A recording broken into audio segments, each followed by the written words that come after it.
कोटा में वाहन चोर गिरोह का भंडाफोड़। आरकेपुरम पुलिस ने 15 चोरी के वाहन बरामद किए। शातिर चोर गोलू एरवाल गिरफ्तार। कोटा शहर में लगातार बढ़ रही वाहन चोरी की घटनाओं के बीच आरकेपुरम थाना पुलिस ने बड़ी सफलता हासिल करते हुए एक शातिर वाहन चोर को गिरफ्तार किया है। पुलिस ने आरोपी के कब्जे से 15 चोरी के वाहन बरामद कर पूरे गिरोह की कार्य प्रणाली का खुलासा किया है। जानकारी के अनुसार कोटा पुलिस द्वारा चोरों की धरपकड़ के लिए विशेष अभियान चलाया जा रहा है। इसी अभियान के तहत पुलिस को 24 तारीख को मुखबिर से सूचना मिली कि एक संदिग्ध व्यक्ति इल्जा बिल्डिंग के पास चोरी के वाहनों के साथ मौजूद है। सूचना पर तुरंत कार्रवाई करते हुए पुलिस टीम ने मौके पर दबिश देकर आरोपी गोलू एरवाल को गिरफ्तार कर लिया। पूछताछ में आरोपी ने खुलासा किया कि वह शहर के विभिन्न इलाकों में लावारिस खड़े या ताले तोड़कर वाहन चोरी करता था। चोरी के बाद वह इन वाहनों को मुकुंदरा रानपुर क्षेत्र में छिपा कर रखता था ताकि पुलिस की नजर से बच सके। पुलिस ने आरोपी की निशानदेही पर 15 चोरी के वाहन बरामद किए हैं। फिलहाल आरोपी से गहन पूछताछ की जा रही है, जिससे अन्य वारदातों और संभावित साथियों के बारे में जानकारी जुटाई जा रही है। पुलिस अधिकारियों का कहना है कि शहर में वाहन चोरी की घटनाओं पर लगाम लगाने के लिए अभियान आगे भी जारी रहेगा और ऐसे अपराधियों के खिलाफ सख्त कार्रवाई की जाएगी।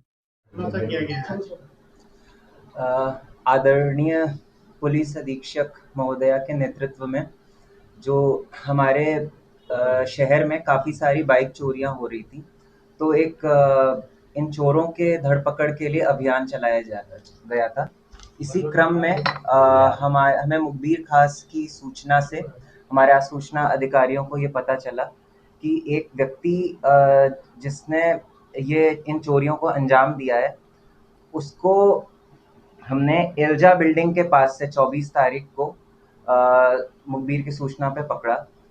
यह व्यक्ति जहाँ पे भी लावारिस बाइकें पड़ी रहती थी वहाँ से उसको चोरी उठा लेता था, घर के बाहर से उठा लेता था। कई बार ताले तोड़ करके भी इन बाइक्स को जो है घर में से चोरी करके ले आता था और चोरी करने के पश्चात इसको किसी रिमोट प्लेस पे जो हमारा मुकुंदरा विहार कॉलोनी है या फिर मुकुंदरा के जो जंगल है वहाँ पे या फिर रानपुर में ले जा करके पटक देता था। इसके द्वारा कई बार ये जो चोरी की गई जो बाइक्स हैं इनको बेचा गया है अन्य लोगों को, और कई बार इसके टायर्स को खोल करके जो है बेच दिया गया। तो ये इसका मोडस ऑपरेंडी रहा है।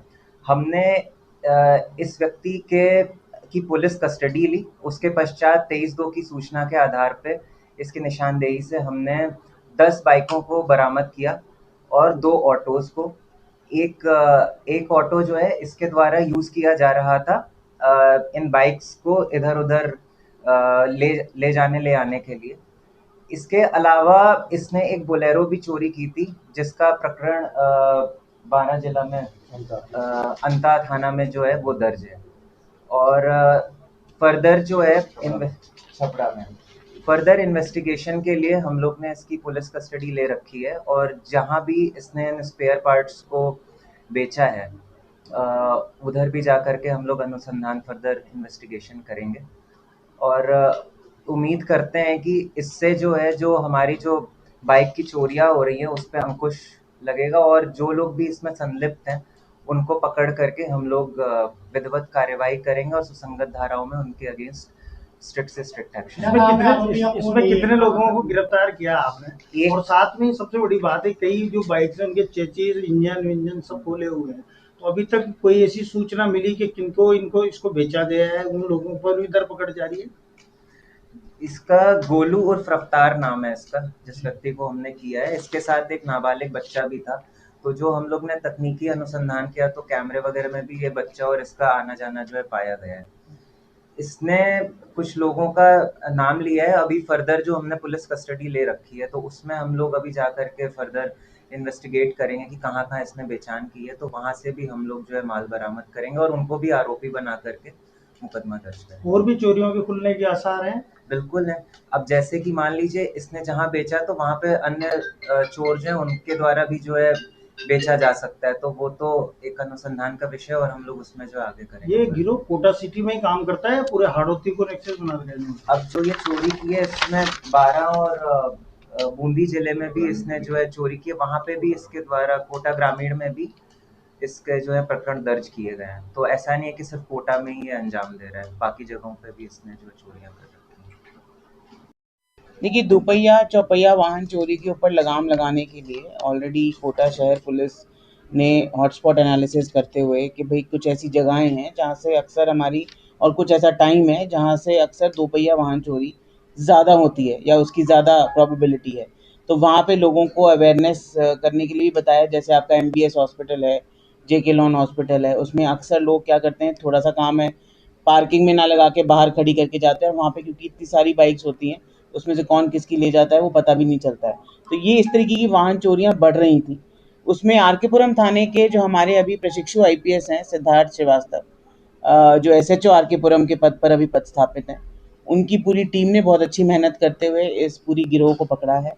CO4 हैं मनीष शर्मा, इनकी पूरी इसमें सुपरविजन रही है। और ये एक व्यक्ति ज़रूर है, लेकिन इसके साथ कभी-कभी ये नाबालिग बच्चों को मिसयूज़ करता था। तो ना केवल हम इसमें इस एंगल को प्रोब करेंगे कि क्या ये नाबालिग बच्चों को किस तरीके से यूज़ करता था, उनको क्यों मिसयूज़ करता था। तो जेजे एक्ट के जो हमारे प्रोबेबल सेक्शंस हैं, वो भी हम इसमें लगाएँगे। नए क्रिमिनल कानूनों में काफ़ी सख्त धाराएँ हैं, मल्टीपल ऑफेंस अगर आप बार-बार उसी तरीके के क्राइम कर रहे हैं तो उसके खिलाफ, और इसको एक केस ऑफिसर स्कीम में लेकर, क्योंकि एक व्यक्ति से इतने सारे वाहन बरामद हुए हैं, तो ये डेफिनेटली और भी, और लेकिन इसका आपराधिक रिकॉर्ड अभी तक हमें नहीं मिला है। यानी ये अभी तक पुलिस के शिकंजे से बचा हुआ था, या बहुत ही सफाई से ये इस तरीके की वारदातों को अंजाम देता था। तो हम नए क्रिमिनल कानूनों में जो सख्त धाराएं हैं उसके अंतर्गत भी उनका इस्तेमाल करते हुए, और नाबालिग बच्चों को कैसे यूज़ करता था, किस कबाड़ी के पास देके जाता था, ये सारी चीज़ें अभी हम और गहनता से अनुसंधान करके, इसमें हमें उम्मीद है कि हम और ज़्यादा वाहन भी हम इसमें इस पूरे गिरोह से, या इसके और भी अगर कोई साथी हो तो उनसे भी हम रिकवर कर सकते हैं। कभी साथी ने बताया मोबाइल भी नहीं रखता बताया। बिल्कुल, इसकी देखिए आजकल क्या है कि तकनीकी साक्ष्यों का जो लोगों को पता चल जाता है तो उसका भी मिसयूज़ करने का बहुत एक बड़ा साधन बन जाता है आरोपियों के लिए या क्राइम करने वालों के लिए। लेकिन पुलिस के पास ऐसे बहुत सारे पैतरे होते हैं, और ह्यूमन इंटेलिजेंस कभी ख़त्म नहीं होगी, भले ही इंसान अपना मोबाइल यूज़ नहीं करे, चाहे कुछ भी नहीं करे, बट ह्यूमन इंट एक ऐसी चीज़ है जो कभी ख़त्म नहीं होगी। इसीलिए आपके माध्यम से ये बात भी स्पष्ट करना चाहती हूँ कि भले ही कुछ वारदातों को खोलने में समय लग सकता है, लेकिन अपराधी कोई ना कोई गलती ज़रूर करता है जिससे वो पकड़ में आता है। तो ये, और कानून अब इतने सख्त हो गए हैं, नए क्रिमिनल कानूनों में ऐसी धाराएं हैं जिनमें सख्त से सख्त कानूनी कार्रवाई कर इनको जल्दी सज़ा दिलवाने के प्रावधान भी मौजूद हैं।